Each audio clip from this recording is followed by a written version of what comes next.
Meredith Gorman here at Gillette Stadium with Zack Cox. And Zack, another win for the Patriots, 4 in a row. This one, 45 unanswered points for the team. What are wins like this showing you about this Patriots team? They just continue to show you that the Patriots are for real. This is a good team. This is a competitive team. This is a team that is going to be one that you don't want to play once the weather gets cold, once you get later in the season.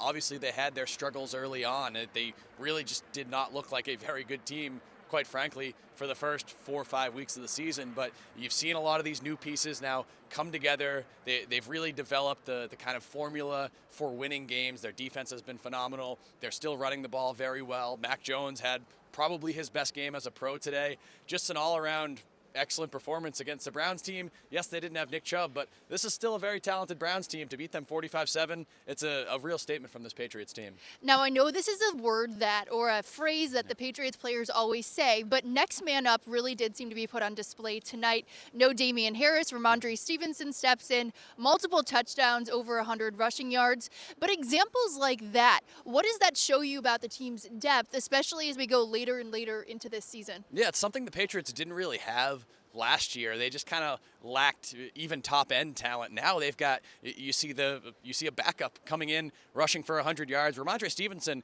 has run the ball very well lately. I've really been impressed with him, but this is also a guy that didn't practice at all this week. He left last week's game with a concussion, wasn't able to get back onto the practice field. Even when it was announced that he was going to play in this game, you didn't know whether it was going to be a kind of a pitch clock type situation, pitch count type situation, where maybe he gets in there, but he has a very limited workload. He carried the load for the Patriots in this game. He was clearly their number one back, and he was extremely effective against a defense that so far this season up until today had been very skilled at stopping their run. So yeah, it just shows how deep this Patriots backfield is, even when everybody's not healthy. And looking at the defense, obviously 45 unanswered points on offense for the Patriots, but what is the way that they're playing and the way that they're able to get pressure on the quarterbacks showing you about them at this midway point of the season? Yeah, they're getting a lot of pressure on the quarterbacks is certainly one factor. Matt Judon continues to play out of his mind this season. He had one stretch in the second half where he hit Baker Mayfield on one play, actually knocked Mayfield out of the game, then had half a sack on the next play, then drew a holding call on the next play, and it's just kind of an encapsulation of what he's been able to bring to this defense. But it isn't just Judon. You saw Christian Barmore in the backfield a lot. You saw Dietrich Wise in the backfield a lot, and I really think on the back end, from a secondary perspective, that turnover, the interception by Kyle Duggar earlier in the game, was really a momentum shift for this game because the score was tied at that point. The Patriots had just driven down for a long touchdown drive, but first play of the next Browns drive, or not first play, but early in that Browns drive, you get the turnover, you get the short field, and then the Browns just could not do anything offensively for the rest of the game. And Patriots have been opportunistic on defense. They've been forcing a lot of turnovers, and this is exactly the type of defense they want to be playing right now. All right, and we have a short week ahead. Of course, the Patriots playing on Thursday in Atlanta.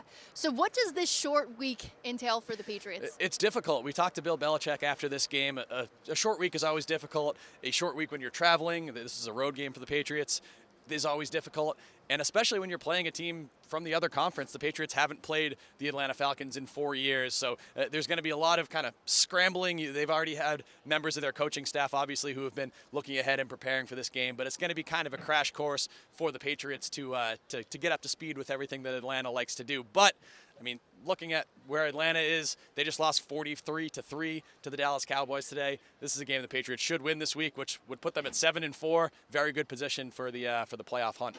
The Patriots certainly starting to look actually like legit AFC contenders. Absolutely. And of course, the players saying they're going to soak this win in, but they won't have very long to because they're back out there at practice tomorrow. So we'll see you then. But once again, Zach, thanks for joining me. Thank you.